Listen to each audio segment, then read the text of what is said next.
एक बार की बात है।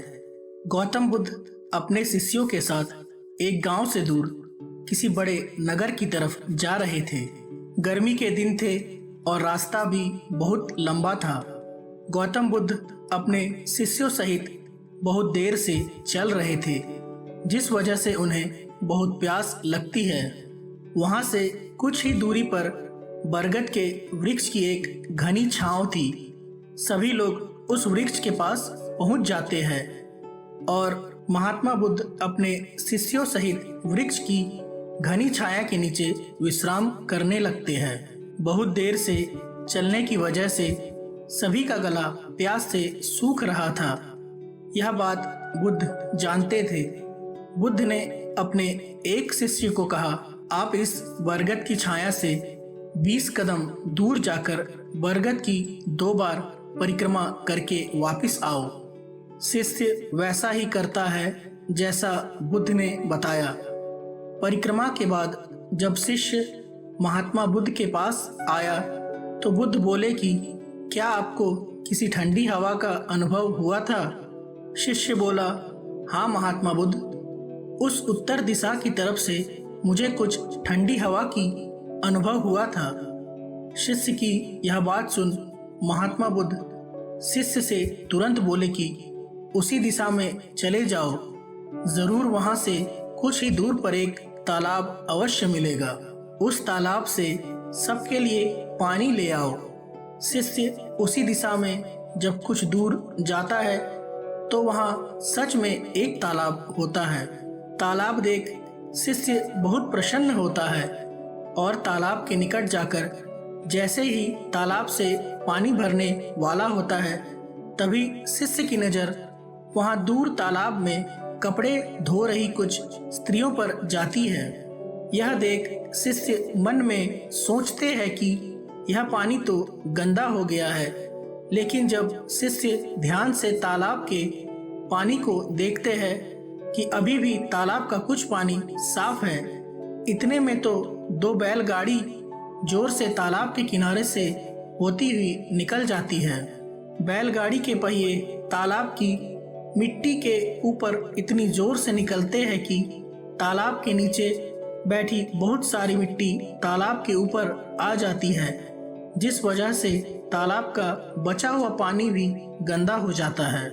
यह देख शिष्य बिना पानी लिए क्रोध में महात्मा बुद्ध के पास वापस चला जाता है। शिष्य बड़े ही निराशा भाव से महात्मा बुद्ध को सब बात बताता है। शिष्य की बातें सुन सभी शिष्य बोलते हैं कि हमें तुरंत यहाँ से निकलना चाहिए, किसी दूसरी जगह पानी की खोज करनी चाहिए, वरना प्यास के मारे जान निकल जाएगी। इधर महात्मा बुद्ध सभी को शांत होने के लिए कहते हैं और बोलते हैं कि धीरज रखो, कुछ देर यहीं बैठो, उचित समय आने तक संयम बनाए रखो। सभी महात्मा बुद्ध की बात सुनकर शांत हो जाते हैं और वहीं बैठ जाते हैं। कुछ समय बीत जाने के बाद महात्मा बुद्ध फिर से अपने शिष्य को उसी तालाब से पानी लाने के लिए कहते हैं। शिष्य बिना कोई सवाल किए उसी तालाब से पानी लेने के लिए फिर से चला जाता है। तालाब की हालत देख शिष्य को यकीन नहीं होता। तालाब का पानी पूरी तरह से साफ होता है। यह देख शिष्य बहुत खुश होता है और पानी भरकर महात्मा बुद्ध के पास जाता है। सभी पानी पीकर अपनी प्यास बुझाते हैं, लेकिन अभी भी सबके मन में ये एक सवाल था कि आखिर यह चमत्कार हुआ कैसे? तालाब का सब पानी तो गंदा था। उन्हें लगा कि जरूर ये बुद्ध की शक्ति है। इनमें एक शिष्य ने यह सवाल महात्मा बुद्ध से पूछ ही लिया कि यह चमत्कार आपने कैसे किया?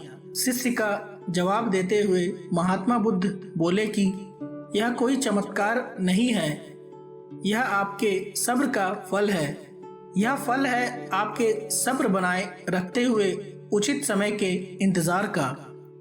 जितनी देर हम सब लोगों ने सब्र किया, उतनी देर तक तालाब के पानी के ऊपर तैर रहे सभी गंदे तत्व और मिट्टी तालाब के पानी के नीचे बैठ रहे थे। फिर कुछ देर बाद शिष्य जब वहां तालाब के पास पहुंचा तब तक सब दूषित कण नीचे बैठ चुके थे, जिस वजह से तालाब का पानी पहले की तरह साफ हो चुका था तथा तालाब साफ दिखाई दे रहा था। यदि उस समय आप लोगों ने सब्र ना किया होता, धैर्य ना रखा होता, तो आप सब इतनी गर्मी में पानी की खोज में प्यासे रहकर शायद अब तक मृत्यु को प्राप्त हो गए होते, क्योंकि यहाँ से अगला कोई तालाब है या नहीं, और होगा भी तो क्या उसका पानी साफ होगा या नहीं। इन सब कारणों से आप कभी प्यास ना बुझा पाते और प्यास से मर जाते। फिर इतना बोलने के बाद महात्मा बुद्ध शिष्यों को एक सीख देते हुए कहते हैं कि जैसी स्थिति हम लोगों के समक्ष आज आई है, वैसी ही स्थिति और मुश्किल दौर जिंदगी के हर मोड़ पर आएंगे।